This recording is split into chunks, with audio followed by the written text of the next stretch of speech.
The Samoa Tsunami of 2009 occurred in the independent state of Samoa, located south of the equator in the Polynesian region of the Pacific Ocean, located between Hawaii and New Zealand.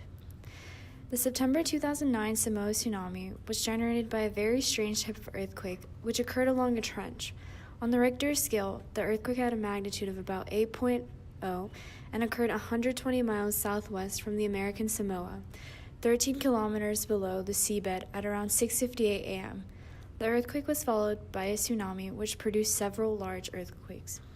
According to scientists, the massive tsunami which devastated the islands of Samoa was the direct result of a very shallow rupture in Earth's crust. However, this has not been the first natural disaster that this particular region has seen. The region of Samoa experiences several large earthquakes of around magnitude 7 each year, though a magnitude 8 was quite rare for the region. Because the earthquake had a magnitude of 8, the rupture within the earth was around 200 to 300 kilometers long and 100 to 200 kilometers deep, with one of the fault sides moving 4 to 7 meters relative to each other. The tsunami was generated by an unusual outer earthquake on the north end of where the Pacific Plate subducts westward beneath the Australian Plate. The magnitude 8 earthquake struck near the Samoan Islands into the southwest Pacific Ocean, with 7.8 magnitude aftershocks following roughly a minute behind. An outer rise earthquake is when the subducting plate starts to bend and a fault occurs before the plate can subduct. This is very rare and very dangerous. The tsunami reached 12 meters or 40 feet high in some areas. The maximum fault slip in this case was greater than the average interplate fault slippage, which made the tsunami very large. The other two earthquakes also aided in the intensity and height of the tsunami. There were reports of 3 to 7 tsunami waves. The tsunami also occurred in very deep water, which slowed the speed of the wave crests and troughs while decreasing the wavelength and increasing the amplitude. This is called shoaling amplification. The deep water allowed the tsunami waves to travel at about 500 miles per hour and allowed it to reach some areas within 14 minutes of the initial earthquake. The shallow waters towards the coast slowed the tsunami to 30 miles per hour, but the tsunami continued to carry much force with it. Once the people were aware of the massive earthquakes, they were able to head for higher ground. Otherwise, more deaths would have occurred. 148 died in Samoa, 34 in American Samoa, and 9 in nearby islands, leading to the death toll of at least 200 people. American Samoa even received a major disaster declaration. 2.5% of Samoans were left homeless, transportation routes were destroyed, and there was much destruction to infrastructure which left many unemployed. The country thrives off tourism, which was extremely damaged during the tsunami, leaving the country in an enormous economic downfall. In any natural disaster, there is damage to the way of life.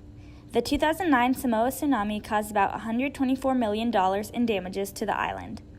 Whole buildings were destroyed, hotels, homes, businesses, and more. 862 homes was a rough estimate of the amount of homes destroyed and or damaged significantly. This damage to homes left 2.5% of the population homeless. Not only was shelter taken away from the Samoans, but their jobs were taken too. The Samoa Tsunami heavily impacted their popular tourist industry and those working in it. Because of this, Samoa's tourist industry shrunk by 5.2%. It also didn't help that Samoa's only large manufacturing company that creates car parts laid off over 1,500 people, leaving more residents of the island unemployed. Part of their recovery process, Samoa rebuilt new schools, clinics, roads, other public resources, and seawalls with the recovery money obtained from other government and relief agencies. Some of the notable donations are the World Bank, which donated $20 million, New Zealand giving $12 million and providing services such as medical staff, pilots, supplies, food, etc. The United States sent in Navy, Air Force, and National Guards, as well as creating a webpage with details, advice, and warnings for relief. Australia sent in medical staff. New Zealand Red Cross raised $3.5 million. European Commission gave 150,000 euros. Local Red Crosses built small homes in certain cities. The Next of Kin Registry helped in reuniting family members back with each other after the disaster. And other aids were New Zealand's Rotary Club, the Church of Jesus Christ of Latter-day Saints, and more. The World Bank provided money to the country as a way to help rebuild tourism. The country was also able to borrow money for recovery without further damaging the economy. All of these relief efforts combined helped rebuild Samoa. The earthquake which caused a tsunami is extremely rare and has only been recorded a handful of times. However, the people of Samoa are aware that earthquakes are likely to cause tsunamis in Samoa. That is why when the initial earthquake hit, the people were aware and headed to high ground.